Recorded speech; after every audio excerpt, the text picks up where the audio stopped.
Un os pour l'ensemble de votre travail. Voilà l'œuvre de François Ruffin, réalisateur du film Merci Patron. Invité puis décommandé puis reprogrammé en urgence sur Europe 1, ce dernier avait dû faire face à Jean-Michel Apathy, qualifié à l'occasion de porte-parole de l'homme le plus puissant de France, Bernard Arnault, et désigné chien de garde emblématique de l'oligarchie. Nous allons y revenir, faudrait pas aller trop vite. Car comme vous l'aurez compris, pour ce nouveau grand portrait, on s'attaque une fois de plus à un gros poisson. Je connais pas, je m'en fous d'Apathy. Ah mais attends Emmanuel, déjà c'est moi qui fais l'émission, hein. C'est ce qu'on appelle un idiot utile, c'est un type qui comprend rien à l'économie, qui raconte des âneries avec un air satisfait. Et peut-être mon attachement au midi me le rend antipathique, parce que je vois bien comment il utilise son accent du midi pour avoir l'air original, alors qu'en fait il est totalement creux. Donc oui, merci pour cette mise en bouche Emmanuel. On vient à peine de démarrer, on est déjà sur les attaques à propos de l'accent. Bon, comme ça c'est fait au moins. Mais Apathy n'est pas qu'un accent, évidemment. Parti de rien, ce passionné de politique et de journalisme s'est hissé au sommet du monde médiatique, devenant un incontournable de l'interview politique, qu'il mène avec brio et intelligence, d'accord, mais c'est pas du tout la question. Non, ce qui est intéressant avec Apathy, c'est la manière, toute relative, avec laquelle il traite ses invités. Selon que vous soyez puissant ou misérable, les jugements d'Apathy vous rendront blanc ou noir, légitime ou illégitime, sérieux ou risible. Depuis des années maintenant qu'il officie en radio comme en télé, le journaliste politique qu'il est a eu largement le temps de montrer son vrai visage, celui d'un fervent petit soldat de la caste médiatique tout d'abord, mais aussi celui d'un zélé défenseur de l'oligarchie, d'un chien de garde de l'ordre établi. C'est ce que nous allons analyser dans cette vidéo et autant vous le dire tout de suite, on a du ping sur la planche.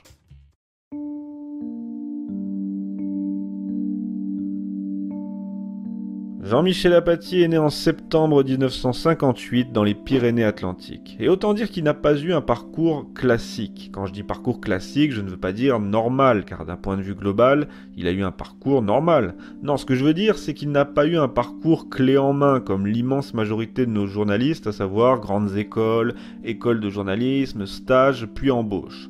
Apathy, lui, quitte l'école à 14 ans seulement et enchaîne aussitôt les petits boulots, tout d'abord dans l'épicerie de ses parents en 75, puis en tant que garçon de café à Lourdes, ou encore vendeur de voitures à Biarritz. Tu l'achètes ou quoi?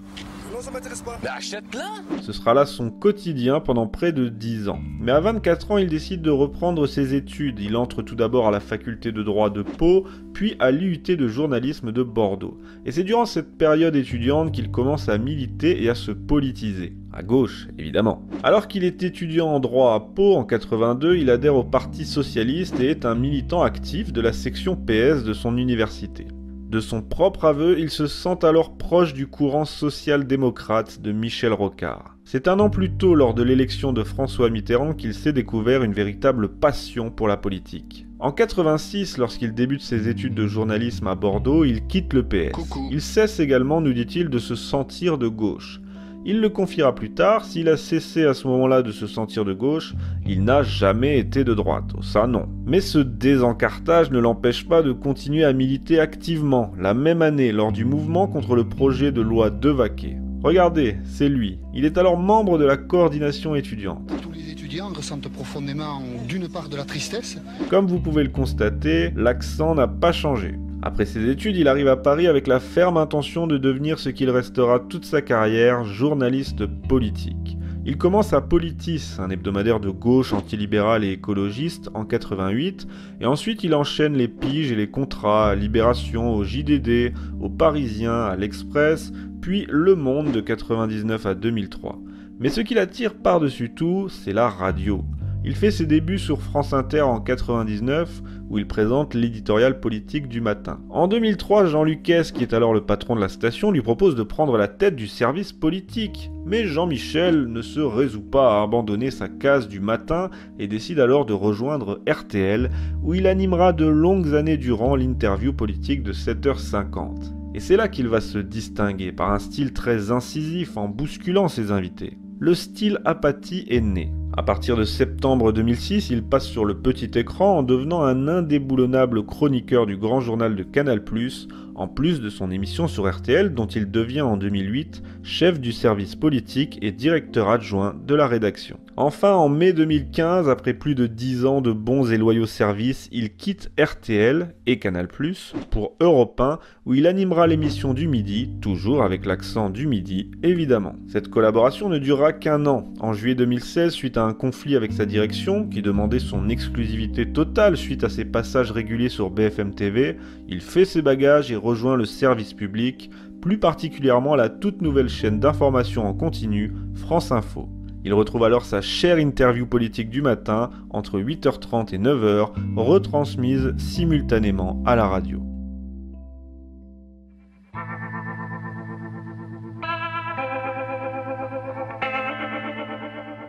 On vient de le voir, Jean-Michel Apathy présente un parcours de journaliste politique passionné. Cette passion pour la politique, c'est ce qu'on retient de lui le plus souvent, au point d'en oublier sa passion première, qui est le journalisme.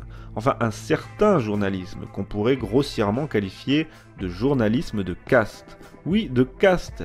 Et de cette caste confortablement installée et partageant la même idéologie, il en est le zélé défenseur. Au point parfois de s'opposer à d'autres journalistes dont la seule divergence par rapport à lui est de temps à autre, en fonction des intérêts de chacun, de s'attaquer aux puissants. Ça, Jean-Michel Apathy ne peut pas le supporter. Durant l'affaire Cahuzac, il défendra bec et ongle la présomption d'innocence d'un ministre socialiste qui pourtant finira de lui-même par avouer sa faute.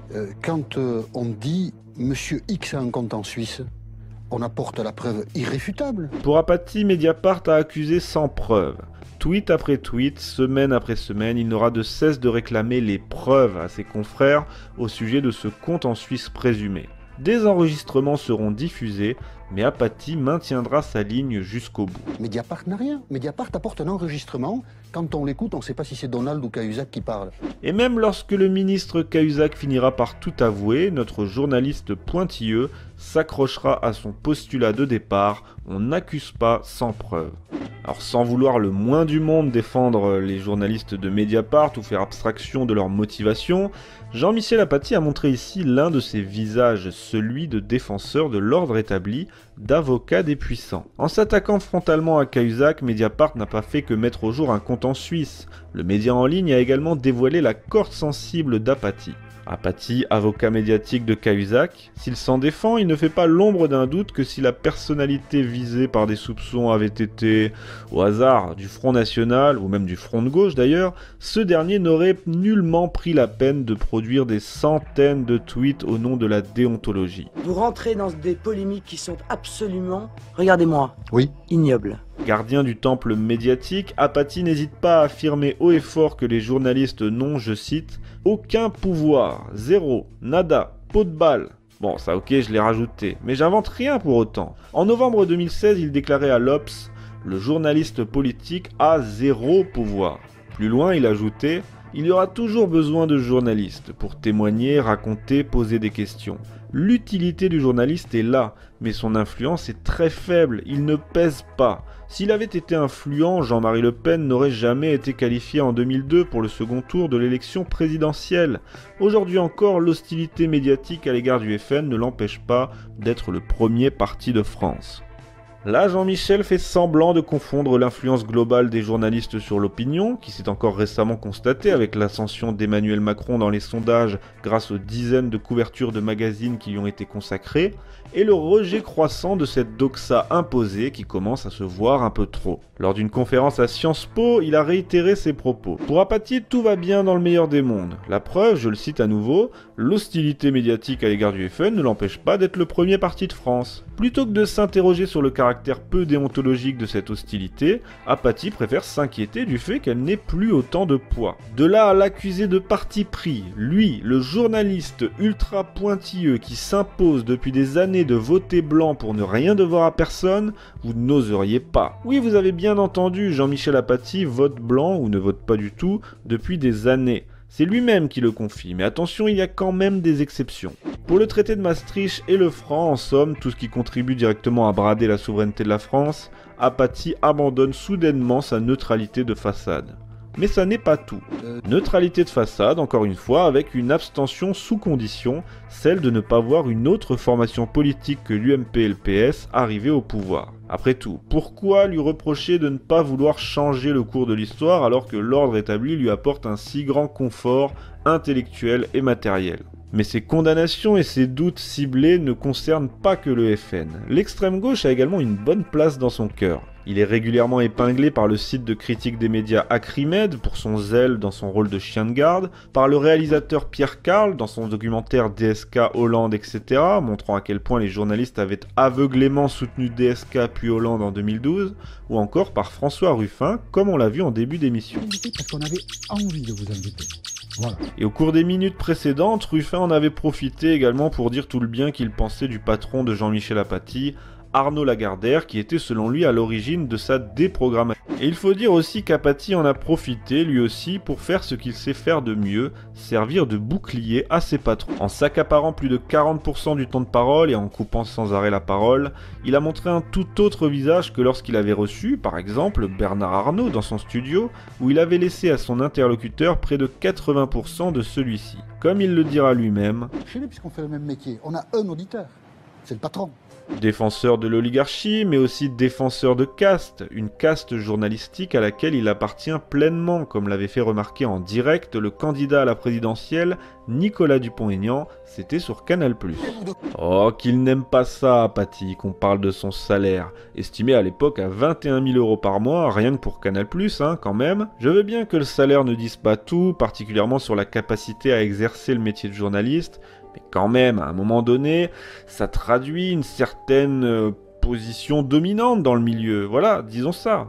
Donc gardien de caste est finalement un bon mot qui sied bien à notre journaliste du Midi, et plus poli que chien de garde, il est vrai. Mais attention, même au sein de cette caste, gare au pluralisme. Par exemple, pour Apathy, le fait de travailler avec Éric Zemmour est tout simplement une souffrance. Pour lui, il s'agit d'un idéologue d'extrême droite. Et lorsque Zemmour s'était retrouvé face à Rachida Dati, lui reprochant d'avoir donné un nom étranger à sa fille, c'est Apathy lui-même qui a été s'excuser auprès de la ministre. Défenseur de la caste journalistique, il est également un fervent petit soldat de l'élite politique en place et du système bipartite. Je l'ai dit tout à l'heure à propos de son vote et de sa neutralité toute relative dans l'isoloir, mais je pourrais également vous parler de son mépris aucunement dissimulé pour les petits candidats. D'ailleurs, il n'y a qu'à regarder le décompte fait par Acrimed en 2012. Sur les 2 premiers mois de l'année 2012, Apathy a reçu sur RTL 26 personnalités issues du PS ou de l'UMP sur 35 invités politiques, soit 74% d'invitations accordées aux représentants des 2 principaux partis français. Et lorsque le CSA le contraint mollement à recevoir des candidats plus modestes ou hors système, règle de temps de parole en temps de campagne oblige, Jean-Michel se rend au boulot en traînant les pieds et évite au maximum d'y mettre du sien. Lorsqu'il reçoit Nathalie Arthaud de Lutte ouvrière en 2012, la candidate doit consommer la moitié de son temps d'antenne à parler de ses parrainages, de ceux des autres candidats et de leur légitimité. Jacques Cheminade. Mais il a fait pire, Jean-Mi. Oh, ce soir-là, il était sans doute pas d'humeur, Mauvaise journée, ticket de tiercé perdant sur toute la ligne, problème de chaudière à la maison, enfin je sais pas, mais en tout cas, le pauvre Cheminade, il a bien ramassé. C'est très simple. Le moins qu'on puisse dire, c'est qu'il n'y va pas par 4 chemins, notre ami. Et c'est comme ça avec tous les petits candidats, mais pas que, il y a une exception qui confirme la règle, le Front National, bien entendu. Ah, on l'a connu moins orgueilleux, moins incisif, enfin, ça dépend de l'invité. Mais s'il y a bien une chose qu'on peut lui reconnaître, c'est la cohérence. Car en voyant ça, vous pourriez me dire, mais attendez, il se prétend démocrate et ensuite il en manque pas une pour blâmer l'existence d'alternatives au système en place. Et vous auriez raison. La seule chose que vous oubliez dans tout ça, c'est qu'Apathy n'a jamais prétendu être démocrate. Et je dirais même plus, suite à l'élection surprise de Donald Trump à la tête des États-Unis, il a tout simplement fait part de sa volonté profonde de supprimer le suffrage universel.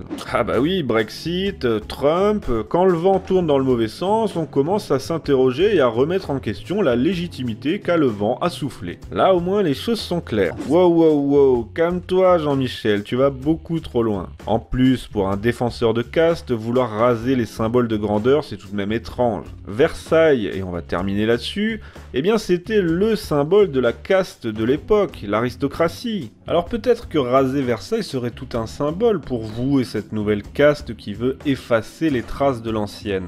On peut penser ce qu'on veut de la cour de Louis XIV, mais néanmoins la grandeur était là, et elle persiste des siècles plus tard.